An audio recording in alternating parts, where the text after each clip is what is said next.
Hello बच्चों, let us read the question first. यहाँ पे स्टेटमेंट टाइप का क्वेश्चन है। स्टेटमेंट 1-2 में से कौन सी करेक्ट है, कौन सी इनकरेक्ट है, ये हमें यहाँ पे बताना है।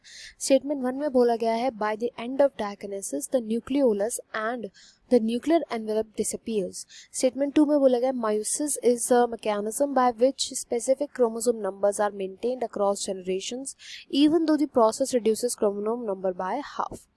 तो यहाँ पे जो की कॉन्सेप्ट यूज करेंगे डायकिनेसिस एंड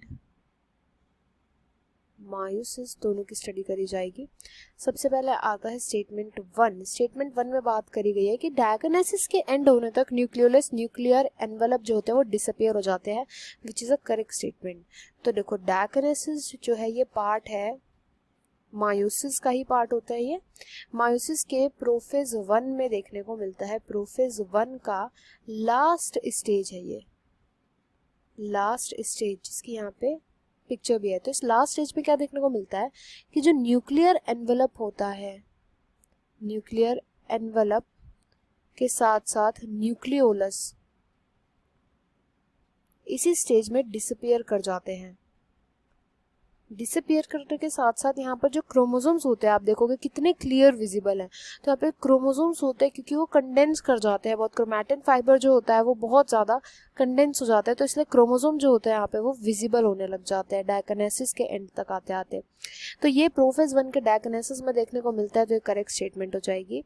नेक्स्ट स्टेटमेंट में बोला गया कि meiosis जो होता है ये वो मैकेनिज्म जिसके अंदर कुछ स्पेसिफिक क्रोमोसोम नंबर जो होता है वो मेंटेन रहता है। तो देखो meiosis में क्या होता है कि अगर मैं एक एग्जाम्पल लेकर के बात करूं कि फॉर एग्जाम्पल गैमीट के फॉर्मेशन के टाइम पर meiosis हो रहा है, तो इसमें क्या होगा, एक जो पेरेंट सेल होगा, इस पेरेंट सेल से 4 गैमीट्स बनेंगे, 4 गैमेट डॉटर सेल्स बनेंगे, यहाँ पे 4 गैमेट डॉटर्स बनेंगे यहाँ पे।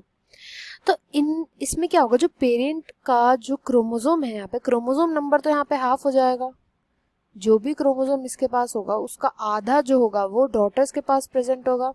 बट होता क्या है कि हर एक डॉटर पे जो होता है ना, एक सेट ऑफ क्रोमोसोम प्रेजेंट होता है, एक सेट क्रोमोसोम का प्रेजेंट होता है। तो ये जो सेट ऑफ क्रोमोसोम है यहाँ पे, ये एक सेट ऑफ क्रोमोसोम जो होता है ना, ये कंजर्व्ड रहता है, ये कंजर्व हो जाता है।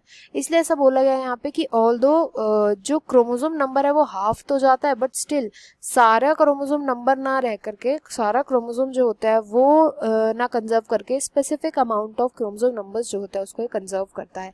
इसलिए सेकंड जो है वो भी एकदम करेक्ट स्टेटमेंट है। तो यहाँ राइट आंसर हो जाएगा both statement 1 and 2 are correct. I hope you understood well. Best of luck and thank you.